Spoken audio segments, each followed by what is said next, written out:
After these things, Paul departed from Athens and came to Corinth. There he found a certain Jew named Aquila, born in Pontus and lately come from Italy with his wife Priscilla, because Claudius had commanded all Jews to depart from Rome. Paul went unto them. And because he was of the same craft, he lodged with them and worked, for by their occupation they were tentmakers. And he reasoned in the synagogue every Sabbath, and persuaded the Jews and the Greeks. And when Silas and Timothy had come from Macedonia, Paul was pressed in the Spirit, and testified to the Jews that Jesus was Christ.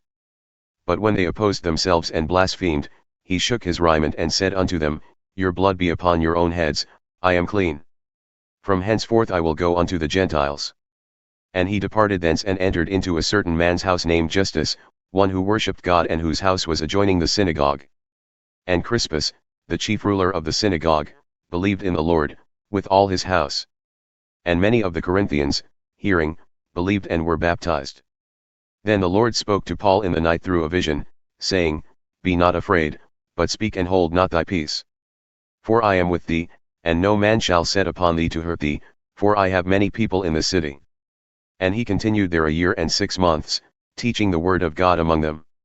And when Gallio was deputy of Achaia, the Jews with one accord began an insurrection against Paul, and brought him to the judgment seat, saying, This fellow persuadeth men to worship God contrary to the law. And when Paul was about to open his mouth, Gallio said unto the Jews, If it were a matter of wrong or wicked lewdness, O ye Jews, reason would have it that I should bear with you. But if it be a question of words and names and your own law, look ye to it, for I will not be judge of such matters. And he drove them from the judgment seat. Then all the Greeks took Sosthenes, the chief ruler of the synagogue, and beat him in front of the judgment seat. But Gallio was concerned about none of those things. And Paul after this tarried there yet a good while, and then took his leave of the brethren and sailed thence into Syria, and with him Priscilla and Aquila, having shorn his head at Cenchreae, for he had made a vow.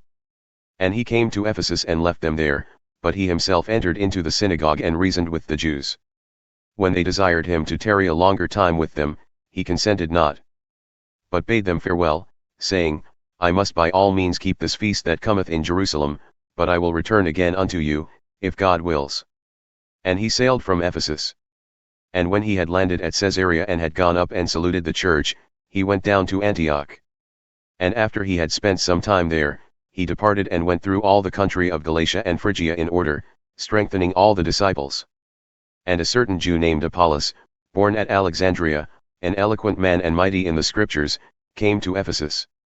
This man was instructed in the way of the Lord, and being fervent in the Spirit, he spoke and taught diligently the things of the Lord, though he knew only the baptism of John. And he began to speak boldly in the synagogue. When Aquila and Priscilla had heard him, they took him unto them and expounded unto him the way of God more perfectly. And when he was disposed to pass into Achaia, the brethren wrote, exhorting the disciples to receive him. And when he had come, he helped them much who had believed through grace.